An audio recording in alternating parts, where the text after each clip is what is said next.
तर नमस्कार मित्रांनो, स्वागत आहे आमच्या यूट्यूब चॅनल. तर मित्रांनो, आज आपण बघून घेऊया मुख्यमंत्री युवा कार्य प्रशिक्षण योजनेची काही माहिती आपण आज या व्हिडिओमध्ये पाहणार आहे मित्रांनो. तर मित्रांनो, सगळ्यात अगोदर तुम्हाला त्याची उद्दिष्ट काय आहे, त्या योजनेमागचं उद्दिष्ट काय आपण ते सुद्धा समजून घेऊया. तर उमेदवारांना उद्योगाकडे प्रत्यक्ष कार्य प्रशिक्षणाद्वारे रोजगार करणे हे त्यांचं उद्दिष्ट आहे मित्रांनो.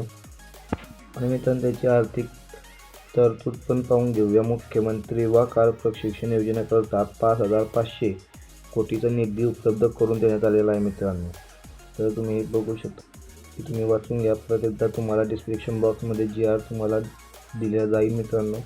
तर मुख्यमंत्री युवा प्रशिक्षण योजनेचे स्वरूप आपण बघून घेऊया. तर योजनेकांना त्यांच्या उद्योगासाठी आवश्यक असणारे मनुष्यबळ कार्य प्रशिक्षण इंटर्नशिपद्वारे उपलब्ध करण्यात येणार आहे, असं त्यांनी सांगितलं आहे मित्रांनो. तर इंटर्नशिपद्वारे आपल्याला उपलब्ध करून देण्यात येणार आहे मित्रांनो. या कारण योजनेचे थोडं तुम्ही वाचून घ्या. एकदा तुम्हाला काही आवश्यकता असेल तुम्ही वाचून घेऊया. चला आपण उद्योगाच्या पात्रता काय आहेत ते पण बघून घेऊया. चला मित्रांनो, तुम्हाला GR डिस्क्रिप्शन बॉक्समध्ये टाकलेला आहे, तुम्ही लिंकवर क्लिक करून सुद्धा डाउनलोड करू शकता. तर त्यांचे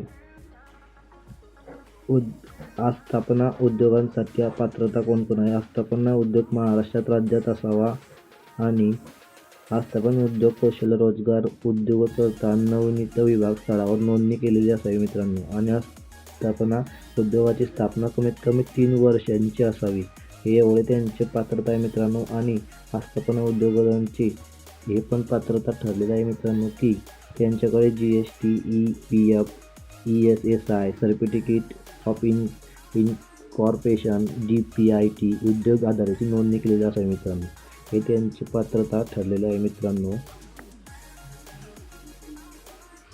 तर आपण उमेदवारांची पात्रता बघून घेऊया. तो उमेदवार किमान 18 वर्ष 35 वर्ष कंप्लीट झालेला पाहिजे, म्हणजे किमान 18 ते 35 वर्षाच्या आतमध्ये उमेदवार योजनेच्या नोंदणी करू शकतो मित्रांनो. उमेदवारांचे किमान शिक्षण 12वी पास, ITI पदवीधर प्रयुक्त असावी त्यांचे शिक्षण असावे, तरच या योजनेचा लाभ घेता येणार आहे मित्रांनो. नाहीतर या योजनेचा लाभ घेता येणार नाही. उमेदवारांना हा महाराष्ट्राचे आदिवासी प्रमाणपत्र असावेच. उमेदवारांची आधार नोंदणी असावीच.